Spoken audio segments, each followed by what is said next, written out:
Alô você, telespectador, estamos de volta na programação da sua TV Mar Canal 525 para trazer mais uma atração, o programa Canal Esportes. Vamos fazer um apanhado daquilo que foi destaque desde o último final de semana, na sexta, no sábado, com a participação dos clubes de Alagoas neste momento decisivo da Série B, a classificação de momento da competição e tudo que está sendo preparado para a próxima rodada que já começa hoje. Terça-feira também teremos a presença de clubes de Alagoas atuando nesse momento final da Série B do Campeonato Brasileiro, quando falta pouquíssimas rodadas para o encerramento da competição. A participação dos técnicos, os melhores momentos, os personagens também dessa sequência de partidas que CSA e CRB têm a cumprir nesta Série B. Daqui a pouco nós vamos trazer tudo isso e muito mais nesse que é o mais irreverente programa de esportes da TV Alagoana, o meu, o seu, o nosso Canal Esportes.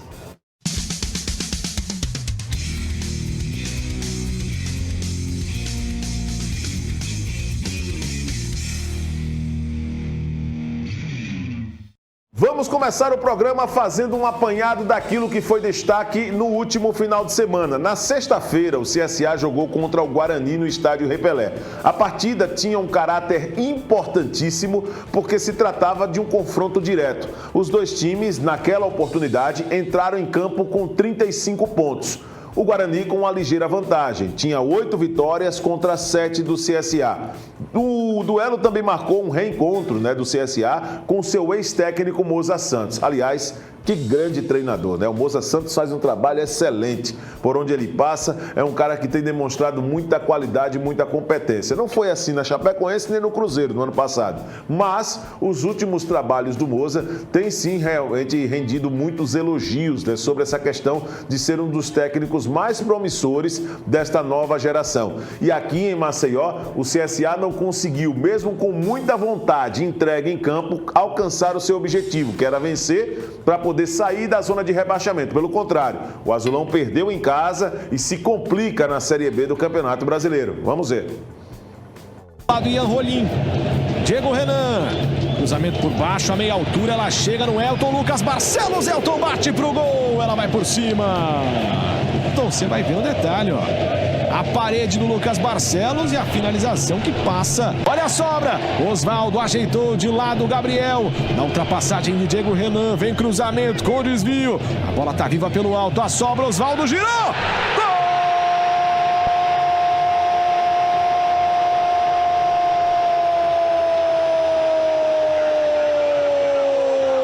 A disputa pelo alto, sobra bonita, se oferecendo e o Osvaldo bate bonito, dá uma chicotada, bola no canto sem chance pro Kozlinski, agora 1 pro CSA, 0 pro Guarani, 2 vezes, manda pra frente, Gabriel, reclamou de falta, o juizão mandou seguir, lateral já cobrado, o jogo é bom. Cruzou Diogo Matheus, passa por todo mundo, Isaac dominou para bater no gol, fez o break por baixo! Gol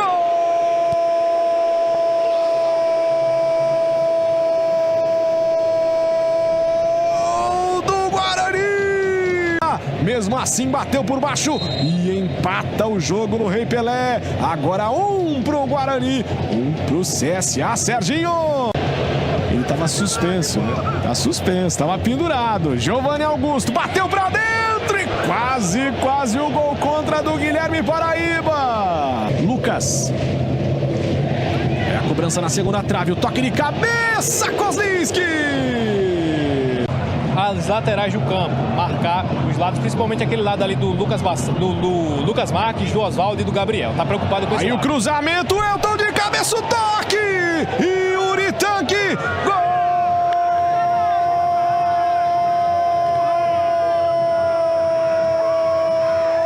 Do Guarani! Uritanque vira o jogo, toque no chão, no contrapé do Carné.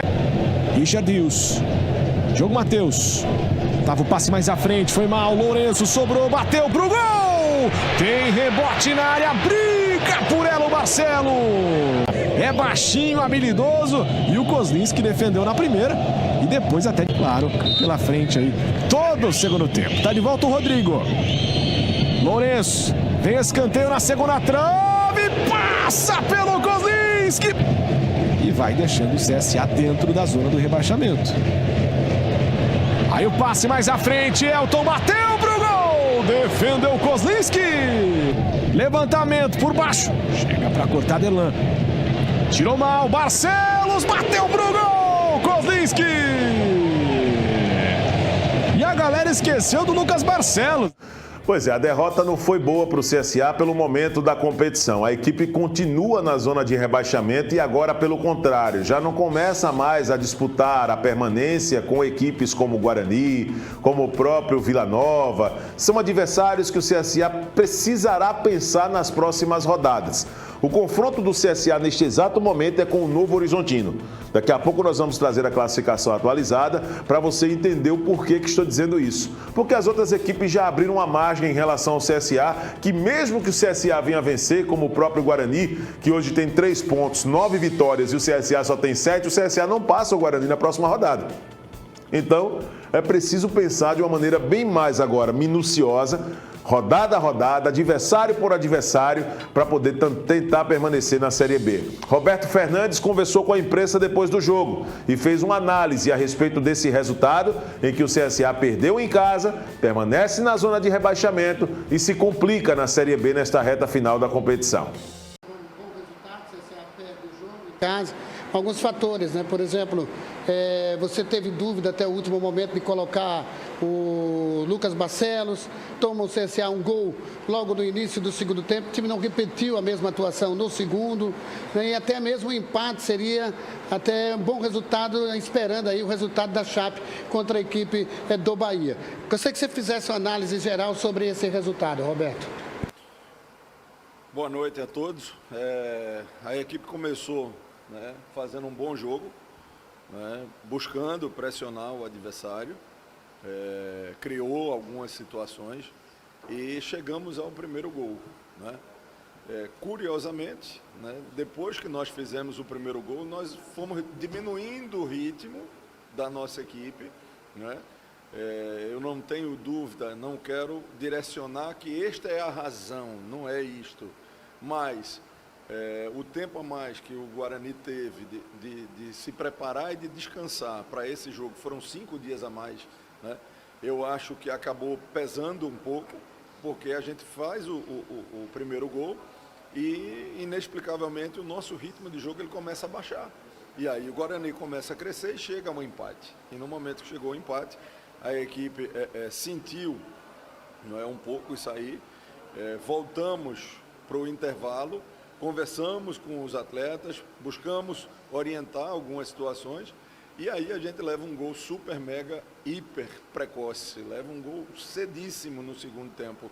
E a partir daí o que a gente viu foi uma equipe martelando de todas as formas, né, criando oportunidades, mas esbarrou, né, no sistema defensivo do Guarani, né, fizemos modificações, sempre buscando a melhora da equipe, modificando situações de construção da nossa equipe, né? Por exemplo, pelo meu lado esquerdo, tanto o Barcelos quanto o Diego, né, o Renan, são jogadores destros, em que pese o Renan é um cara ambidestro, mas a perna principal dele é a direita. Então nós colocamos o mercado ali para se ter profundidade na linha de fundo pelo lado esquerdo, como a gente tinha pelo lado direito com o Osvaldo, né?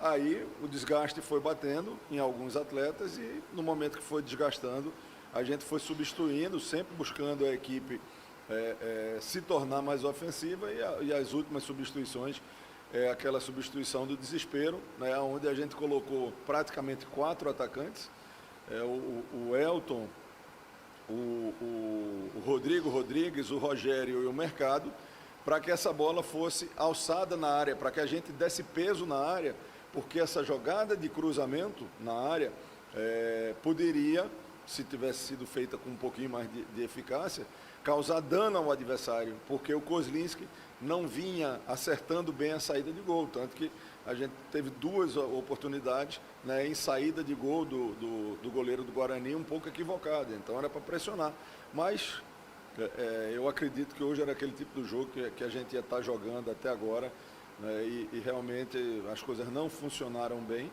e agora não adianta lamentar não. Nós precisamos aí, né, de vitórias, né? Eu acredito ainda que com 3 vitórias, né, a gente pode, né, conseguir o objetivo. Resta 6 jogos e isso dá um percentual de aproveitamento de 50%. Percentual que a gente, eu acho, não conseguiu ter ao longo desse campeonato. Então agora é a hora da superação, né, para que a gente possa buscar o resultado que interessa e garantir a permanência. Roberto, no gol que o CSA levou, o primeiro, em seguida, o torcedor começou a pegar, por exemplo, no pé do Marcelo Carné, começou a demonstrar também uma insatisfação até com a postura do time, porque, como você falou, recuou depois de levar o primeiro gol. Primeiro, eu queria que você comentasse sobre essa vaia sobre ele, porque parece que houve um questionamento sobre colocar ele e não manter o Paulo Ricardo, que tinha vindo tão bem. E segundo, se você acha que isso ajudou a desestabilizar o time, que claramente sentiu o psicológico. Não, eu acho que desestabilizar o time não. Eu acho que o torcedor tem o direito de vaiar, o torcedor tem o direito de ter a sua preferência, né?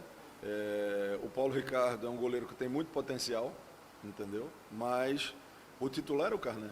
O Carné não saiu da equipe por deficiência técnica. Por que ninguém estava vaiando o Carné, né? Por que ninguém vaiou e pediu a saída do Carné nos jogos anteriores? O que irritou o torcedor foi uma segunda expulsão num período curto. Eu acho que num período de 6, 7 jogos, né, o Carné foi expulso 2 vezes.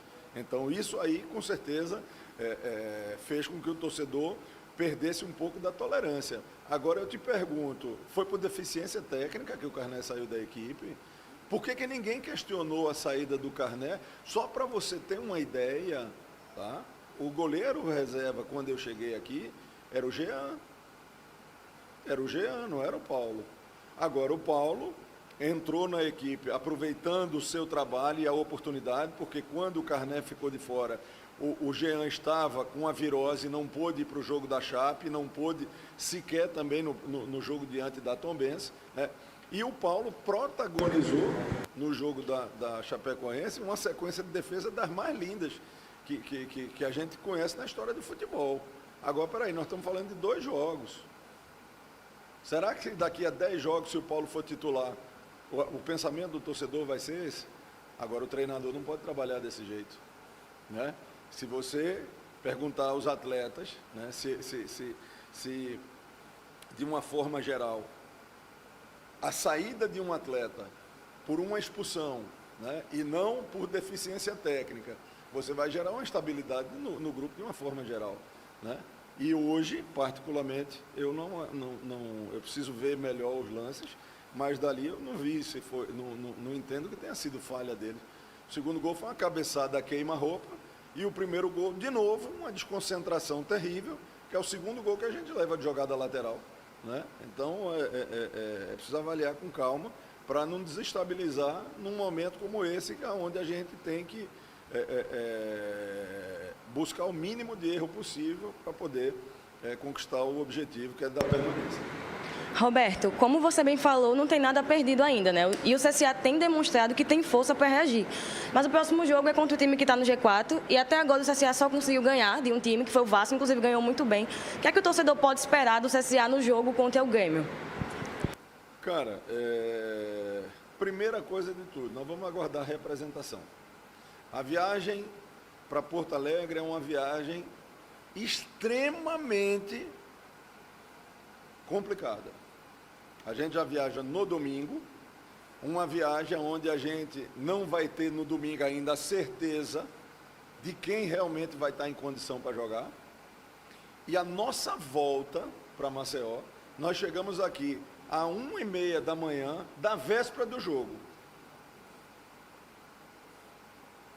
Então, nós precisamos avaliar com frieza, né, as possibilidades que nós temos diante do Grêmio e a final de Copa do Mundo, que é na sexta-feira aqui, diante do Sampaio Corrêa. Roberto, boa noite. Alguns setores não funcionaram, e claro que você não gosta de falar individualmente, você fala no coletivo.